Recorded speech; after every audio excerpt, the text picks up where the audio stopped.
This is what happens in the beginning. High sex because she doesn't have all of the awards and prizes yet. So she's trying to get those things. She's being on her best behavior.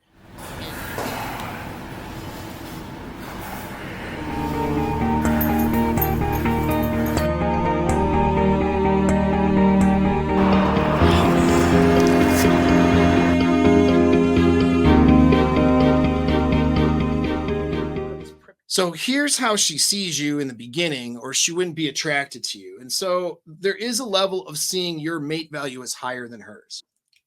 So a lot of women don't like this.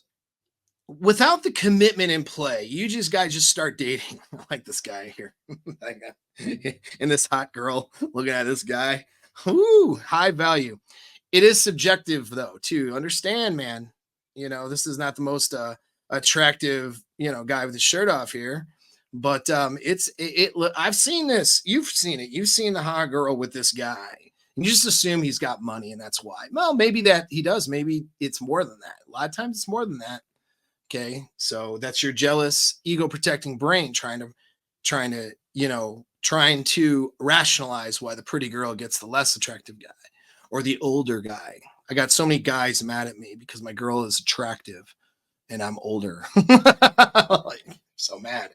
But the thing is, I mean, that's a rinse and repeat situation. I can, if I was, that's how my dating life goes. I just happen to be in a good relationship, but I mean, that's how my dating life goes, right? There's something I'm doing. All right.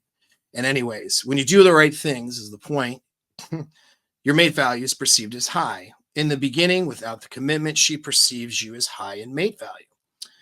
This means that a couple things. Now, when I say, we say better, okay, she perceives you as better than she is. I mean, not in everything, obviously. If she's a girl who, rides skateboards or is a really good cook or something, or she likes to ski and you've never been skiing before, okay, she's not going to see you as a better skier than her because or if she gets on the slopes with you, she's not going to lose attraction for you because you suck at skiing and she's really good at it. Like that's not how it goes. Okay, it's not how hypergamy works. It's mate value. It's your overall. Now, if you're on the ski slopes having fits and mental breakdowns because you're not as good at skiing, or getting butt hurt or getting pissed off, getting competitive with your girl for no reason, these are things that guys do that makes them less attractive, right? But if you're just have a good sense of humor and a good mindset and you're just trying to learn how to ski in the bunny hill and she's running circles around you and you're saying good job, babe, you know what I mean, you're still seen as high mate value. All right, so she perceives you as high mate value in the beginning, and your job is just to maintain this throughout the course of a relationship. But you know I'll show you why that it becomes difficult once the commitment is realized. So we're saying no commitment, easy exit at this point. What that means is she has to get you. She has to get something. Now, when she has to get something, what kicks in? Dopamine kicks in and testosterone kicks in. Okay, what are precursors to sexual desire and being more sexually forward and wanting more sex? Dopamine and testosterone. So women have lower levels of testosterone as it is compared to a guy. It's much lower. Guys with normal testosterone levels are much higher than a woman's. This is why they're part of the reason why they want sex all the time. Women generally don't have an understanding for how often guys want sex, how much guys want sex, and how much of a part of it is for what they think about because they don't have the testosterone levels. All right.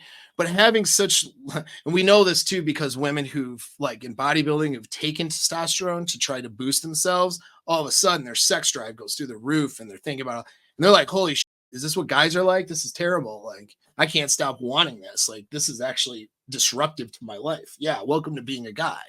Women really don't have an understanding. They're very solipsistic, right? They don't have that understanding of what guys are dealing with high testosterone. And so when she's trying to get this guy, though, it kicks in. The lower testosterone level kicks in a bit higher because she's trying to get something. The act of pursuing, getting is dopaminergic and also kicks your testosterone in it. And dopamine and kicking in the testosterone is what makes somebody horny and want to have sex. All right. That's part of the equation anyway to make somebody want sex. So in the beginning, she's trying, it's not this narcissistic divisive thing women are doing. Sometimes it is, but most of the time it's not. It's that she is trying to get something, right? And so there's this excitement of and this uncertainty of not having a guy in a relationship and going for it. And then in the beginning of a relationship, even in the beginning of a commitment, she's 1 month, 2 months in. Why is it the honeymoon phase? What's the honeymoon phase? Because everything's new and she doesn't know what the outcomes are going to be, right? So she has to be her best self. She's motivated. The dopamine kicked in. She's motivated to be her best self every week. She's motivated to be her best because she knows it's a new relationship. Like whether she consciously recognizes it or it's unconscious, she knows she doesn't fully like have the security in this relationship yet. And she has to get that. There's an element of having to go do something to make that happen, whether it's just put on makeup that day or look hot or go to the gym or, give them a blowjob or, be pleasant, right? When she's not feeling like she wants to be pleasant, there's more motivation in the beginning because she wants to get this thing, this commitment, right? That more motivation kicks dopamine in. That dopamine and the process of getting something kicks in testosterone. Dopamine, testosterone means more sex. Okay. So it's a neurochemical equation, something that they can sort of control, but sort of not to, right? There's two elements. There's the element of flipping a switch on and off for them, but they don't necessarily know that.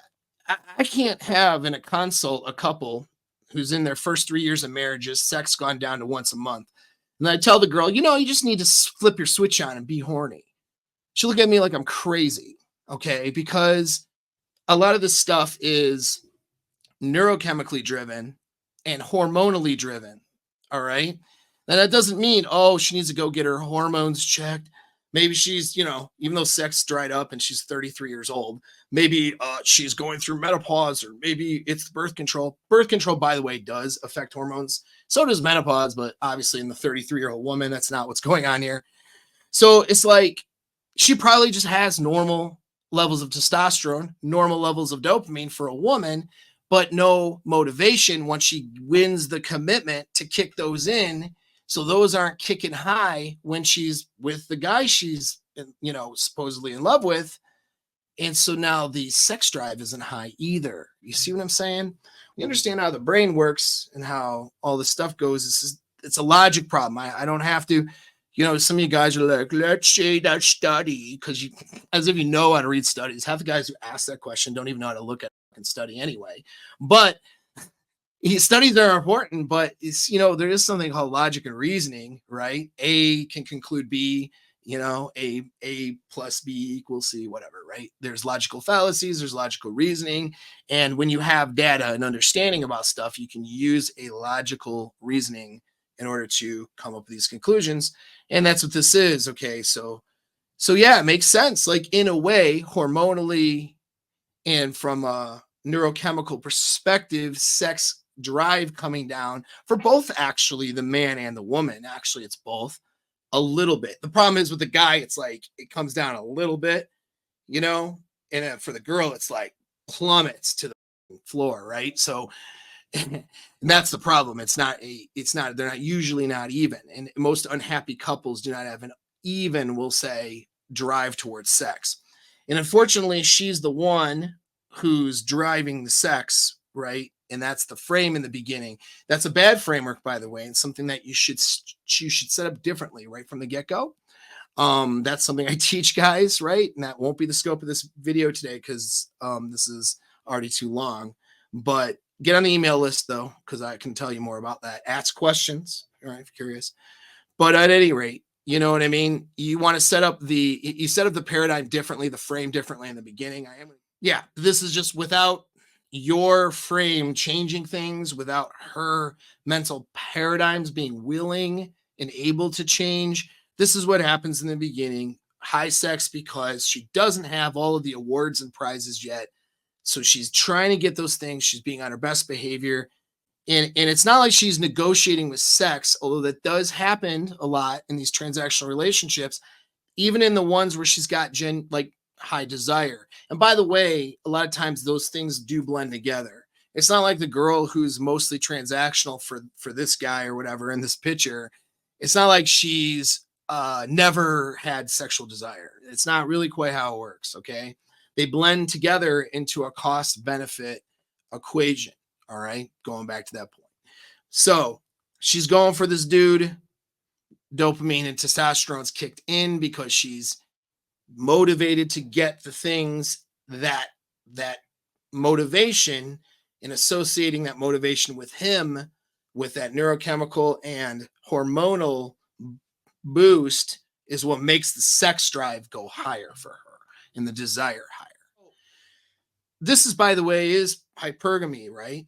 Hypergamy is playing a role here because she does have to see this guy at least as higher mate value. In other words, like if she has kids with this guy, that kid is going to be of higher, more survivability than if she had kids with a guy of lower mate value. You know what I'm saying? And so she does have to see part of the equation is the benefits. Part of the benefits, if she truly desires him sexually, it's that she sees him as a boost, boosting up her, genetic potential for babies, other than, let's say, another guy or that she could go for, right? So hypergamy is playing a role here for sure. It's just not the only role, but it's vitally and critically important. She's not, in this case, I put this weird, skinny bald guy here, but maybe the skinny bald guy has impeccable game, high SMV and all this stuff in other ways. And he's not obese, quite honestly. And so maybe he knows how to handle this girl if these were a real couple, so we never know what it is. But she does, in this stage in the beginning, she does perceive him as higher mate value.